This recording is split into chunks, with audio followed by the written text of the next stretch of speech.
Glad to hear Taurus rising. It's Cosmic Girl 101 talking astrology for January 2025. Let's get into this. From the 1st to the 5th of January, we've got Pluto opposing Mars retrograde. So Pluto's in Aquarius in your 10th house, opposing Mars retrograde in Leo in your 4th house. Professional life is at odds with your home life, quite simply. Too much noise, there's too much activity going on in your home life at the moment, or conflict, hard to find rest at the end of the day that's affecting your work life, or you showing up to be your shiny best in front of superiors. That's for you to work out, but what's going to be obvious is that people are going to see you publicly as struggling with your home life, or not having enough rest, or just being at odds with what's going on when it comes to your resting space at night or at the end of the day. So that's how your year's opening up. So something's going on in your home life that's really disruptive, or possibly just making you feel, I just need rest, and there's too much action and loud noise and you can't get any rest, and it could be affecting how you show up at work. So like superior could go, man, you look really tired today. Yeah, well, my wife and her mates are up doing karaoke all night, that sort of thing. So because the 10th house is public, and Pluto is a planet where you can't really see a problem. So you could be keeping things on the down low about your home life to superiors as well, like not telling people what's going on when it comes to superiors in your workplace, or your intentions with your career. You could be the one that's being clandestine and tight-lipped as well, with Pluto opposing Mars retrograde in Leo in your 4th. Okay, on the 2nd of January, Venus, which is your ruling planet, which has been in Aquarius, ingresses into Pisces in your 11th house, and this is Venus's sign of exaltation. So your ruling planet is, for better of words, super, super happy. So your ruling planet is really, really happy because it's in Pisces, and this part of your chart, Taurus rising, is about your social connections, like it's your friends, it's the people that you hang out with that you really like spending time with. The 11th house is the house of beneficiaries that support you with your career and your public life. It's also the house of charity, and it's the house of Jupiter's joy. And it's where we want to have fun and really connect. That's the 11th house. I just want to connect. We just want to have fun. So think of this, your ruling planet, which rules you, your body, your first house, your sense of self, who you are. Well, it's your friends and people that support you professionally, the groups that you hang out with that make you really, really happy. So with Venus, your ruling planet, stepping into Pisces on the 2nd of January, things are looking up socially. On the 6th, Mercury in detriment in Sagittarius. So Mercury doesn't do very well. In Sagittarius, your 8th house of finances, other people's resources, debt, tax, and inheritance. That's your 8th house.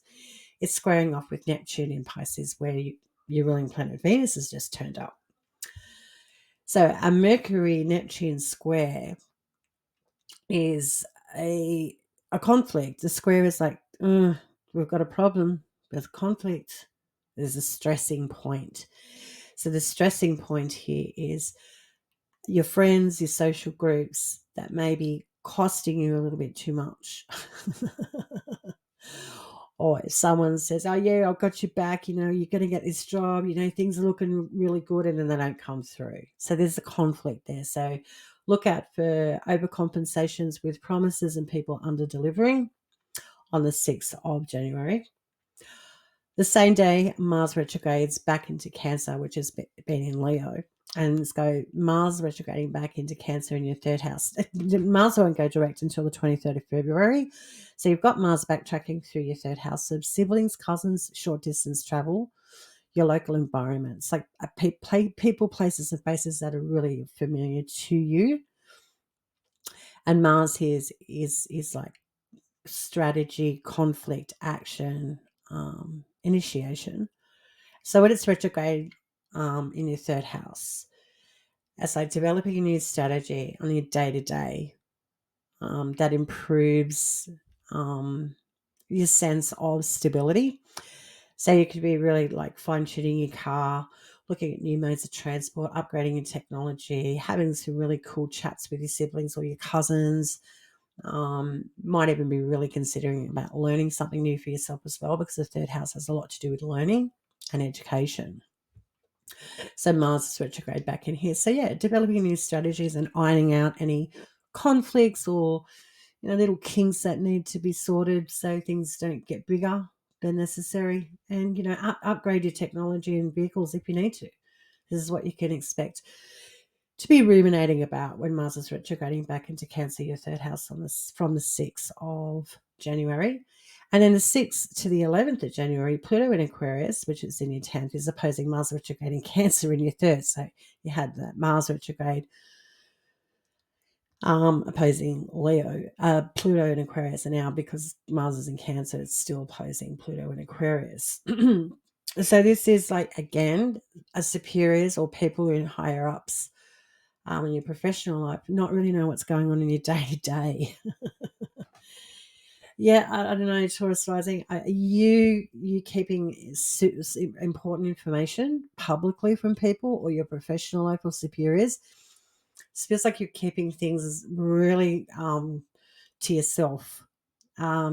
Maybe clandestine is a harsh word. Just maybe you're being careful about what you're saying or the actions you're taking. You don't want to be seen publicly as doing something or known to be doing something, or you don't want anyone in your job to know your intentions. Something like that is going on for the Taurus risings is what I'm getting. So, yeah, okay, you do you. On the 8th, Mercury ingresses into Capricorn, so the dignity of Mercury increases significantly. Mercury's been in Sagittarius for months. Not a great placement for Mercury to be in Sagittarius, but now it's going into Capricorn in your 9th house. So Mercury's dignity is improving, which means mercurial things get better. Travel, money, communication, documentation, clarity, everything becomes easier, mercurial, and movement. So from the 8th of January, when Mercury goes into Capricorn, your 9th house of travel, foreign people, foreign places, higher education, anything to do with your spiritual practices and your philosophies about life, Mercury in Capricorn, he's great. This is, you think of like, oh, I want to, really want to lay down a solid foundation and plan my holiday. Let's get down the nitty gritty of the details and the logistics of it all. And Mercury, when it's on high, meaning better and in better dignity, things are easier to sort out. So you've been having trouble, applying for that master's degree or planning that trip. Things haven't been easy. Things become easier now, especially monetary sides of those things, those subjects as well. Foreign people and places. So learning languages improves. Why not? And wanting to learn about a different philosophy or spiritual practice is great, because Mercury in Capricorn, it's easier and the dedication's there. So you're all in to understand and really stick to your guns when you're making decisions about those 9th house topics of anything foreign, travel, education, and spiritual practices. Great. On the 13th, we've got a full moon in Cancer, and full moon in Cancer in your 3rd house where Mars is retrograde. So a full moon in Cancer, well, full moons, what are they? They're beautiful. They're lit up. They light up the night sky. They're amazing. And, the moon is the planetary ruler of the zodiac sign of Cancer. So you've got like a moon that's really happy being in Cancer. So when it's shining on that 3rd house, siblings and cousins may be happier or completing something or ending something that they're quite happy to. And they also could have a nice moment of going, yeah, it's time to get that new car or that new computer, or you finish a course that you've been embarked on or a form of study, you've tidied something up. So it looks nice on the full moon. because a moon in Cancer where it's really happy, it's like, yeah, everything feels really cool. Everything's, I'm great. I'm really good. So for all of us, we're in for a nice full moon on the 13th of January. But for you in your third house, could that be a sibling, cousin, technology, a course, it's done and it feels great. Or you might be even be moving, relocating to a new environment, a new place to call home. The 14th to the 15th of January, we've got your ruling planet Venus squaring off with Jupiter, retrograde in Gemini in your second house. So your 11th house in the second house in a square. Now, Venus and Jupiter are the benefics of the solar system. Benefics are good doers, they're life-giving. Life-giving planets in a square is like that tension point. It's like, oh, there's a problem, there's a conflict. Oh, how do we work this out? So what needs to be worked out here? A financial difference between a group, a person that helps your professional life or connected to your professional life, or a goal, or a dream. It's like it could be money, could be a possession or asset. So it's like, oh God, do I really need to sell my car to go on this holiday? Something like that.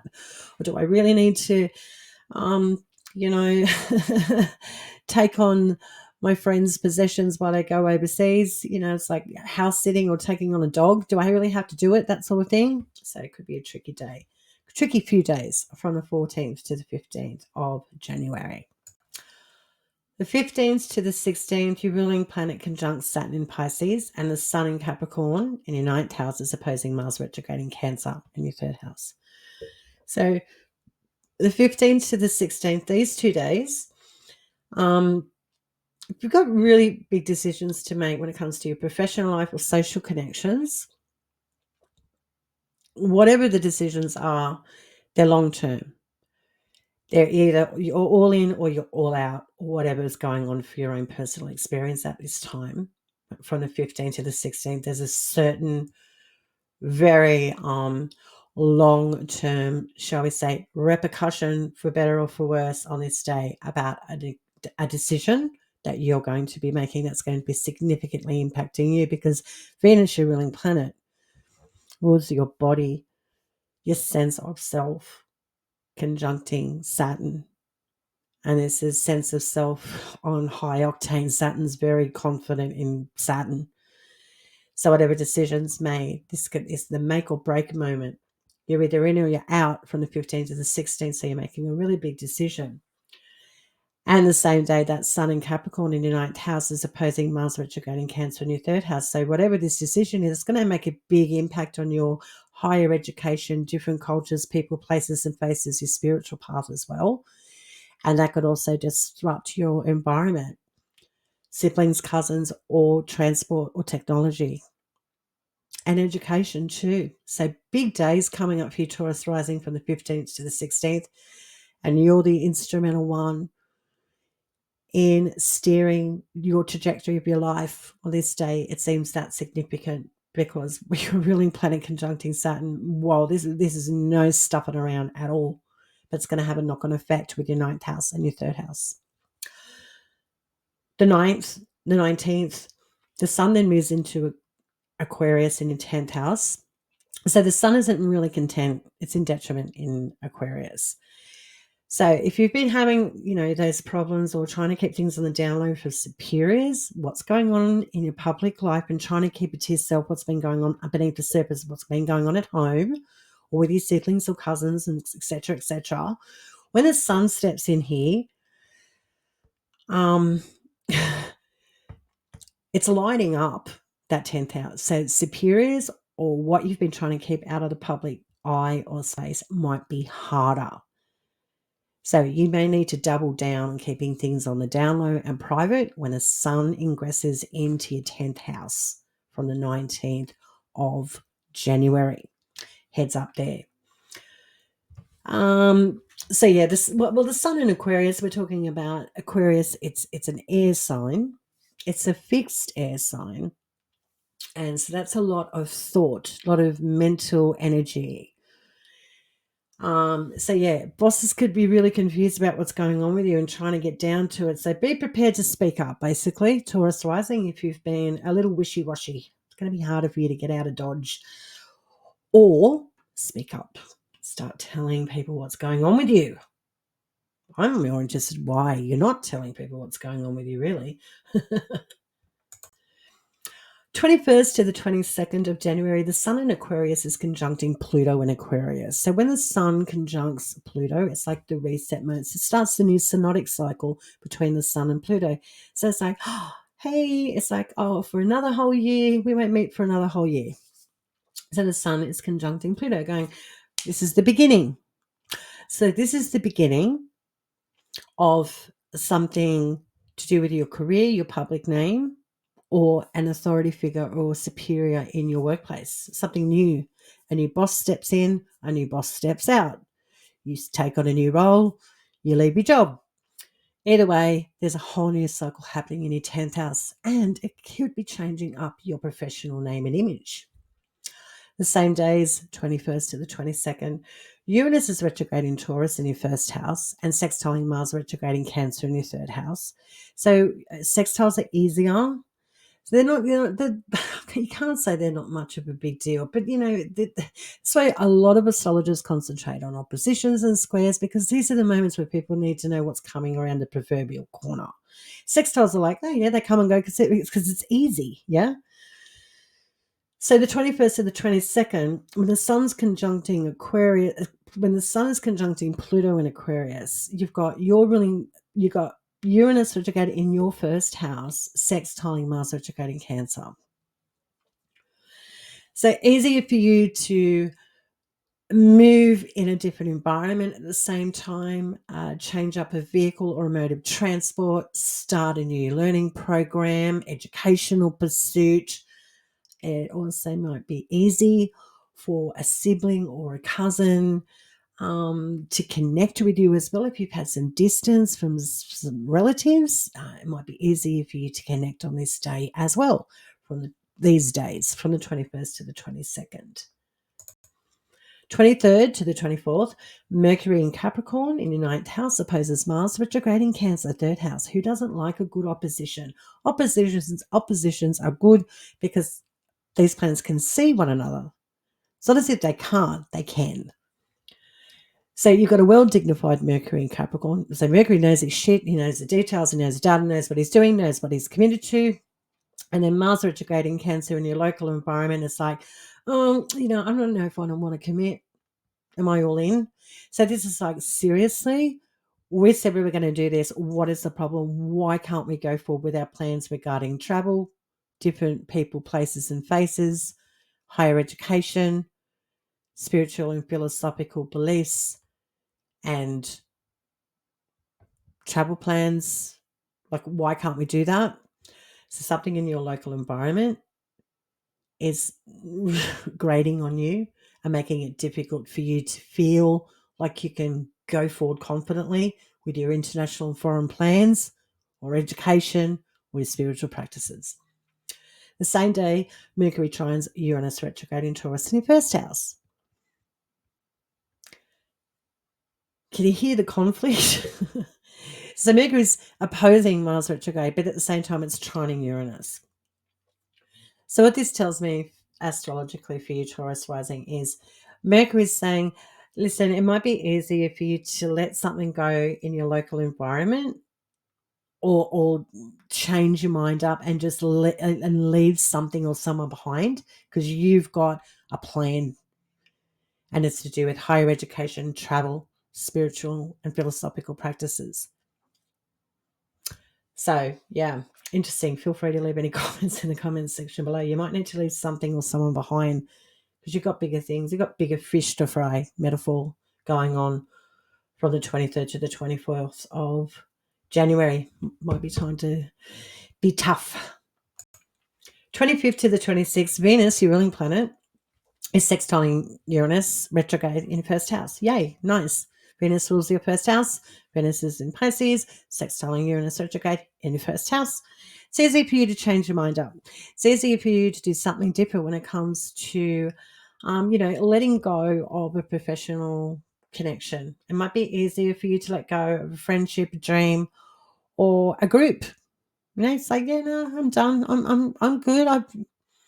I know we've come as far as we can go. That sort of attitude, and you might be really. It might feel easier for you to detach and do something solo and do your own things. So it might be easier for you to say goodbye to familiar people, places, and faces. And it might surprise you, and it certainly might surprise others as well. The 29th of January, winding up the month now, Mercury conjuncts Pluto. That's what the sun just did. So, yeah, Mercury and Pluto now are setting off on a new synodic cycle. So, Mercury and Pluto coming together in your 10th house. This is where, whoa, Mercury moving on from Capricorn and then moving into Aquarius.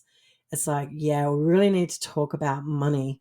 Really need to talk about my long-term plans. I need the detailed data and analytics about my professional life. I need to speak to my superiors. I need to sort some shit out. This is the time to do it when Mercury conjuncts Pluto. And again, if you've been keeping information on the down low, expect some pretty honest conversations with people in your professional arena. Okay. The same day on the 29th, we've got a new moon in Aquarius in your 10th house. So Moon, Mercury, Pluto, yeah, nice all together.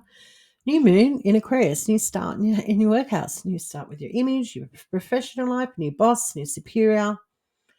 Something new going on at least, which is nice for Taurus rising. So you're starting something new and it's quite public, but it feels as if it's breaking new terrain. It's out of the box. It's not your usual thing that you do. So this feels like you're doing an entrepreneurial thing.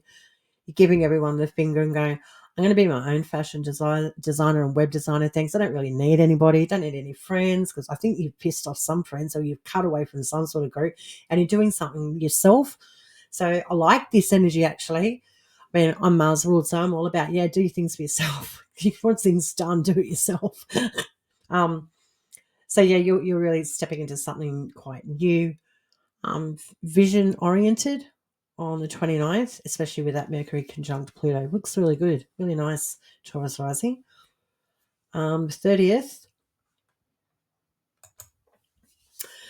The 30th, Uranus direct in Taurus.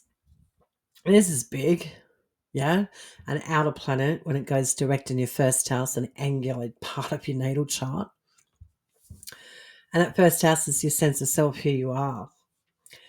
Yeah, I'd be surprised if Taurus risings aren't really changing up their appearance, what they do professionally, their name, their sense of self. This is like shedding skin, like a snake shedding skin and stepping into something youthful, different, right on time, self-authority. I got like boss vibes going on here on the 30th, and you're feeling really certain about who you are, what you want to do moving forward. So I really like that for you, Taurus rising on the 30th, when Uranus goes direct to your first house. The 30th to the 31st is Saturn Aquarius, trines Jupiter retrograde in Gemini, and Venus conjuncts Neptune in Pisces. Okay, these are two big days ending the month, 30th to the 31st.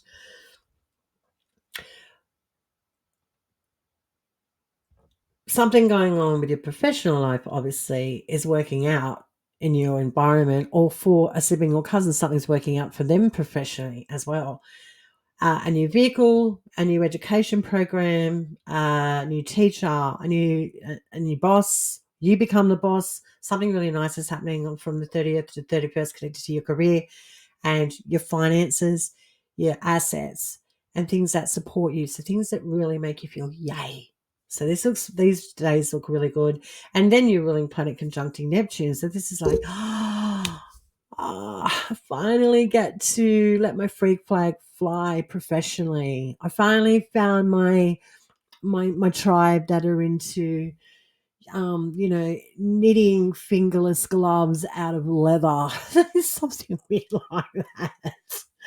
Because Venus conjuncting Neptune and Venus was your first house. Like, yeah, I found my dream thing. Neptune dream, creativity, long distant, out of the box thinking when it comes to different dimensions. Looks beautiful. So from the 30th to the 31st, ending the month, we're all ending it on a high, but for you, it's connecting with your career, your finances, and your sense of social connections and dreams, turning water into wine, metaphor. Looks really nice. A nice way to end the month of January 2025 for Taurus risings out there. Thanks for watching. Okay, now I'm going to go through an update. If you're still hanging around, thanks. If you're not interested, see ya. See you next video. Big changes going on with my channel. This is my second year. My little Bubba channel's growing. So thank you for my ongoing supporters of the Cosmic Girl 101 YouTube channel. I'm going to be doing live streams. I'm going to be interacting with chart readings. I plan to do my own moon calendar for 2026. I am working on that behind the scenes. I am working more closely with my community. Please do not be shy when it comes to comments, recommendations, liking, sharing, subscribing, all those good fun things that help the Bubba channel grow. I think astrology is getting more popular. I don't see it dying down anytime soon. And you astrology enthusiasts out there that are listening are all integral in helping astrology stay and grow and expand. And with that thought in the back of my mind as a content creator, I need to be more interactive. I need to get more savvy and more creative. And that's my plan for 2025. But mostly what I'm really excited about for the year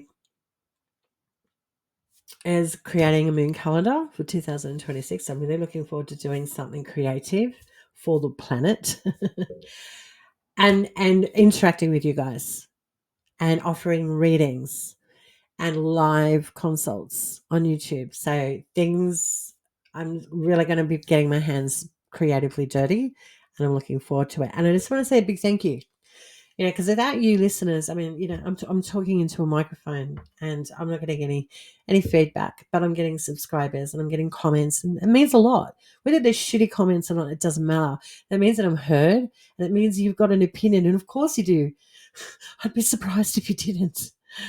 Okay, so big thank you. Just wanted to let you guys know what my plans are, what your Cosmic Girl's up to in 2025.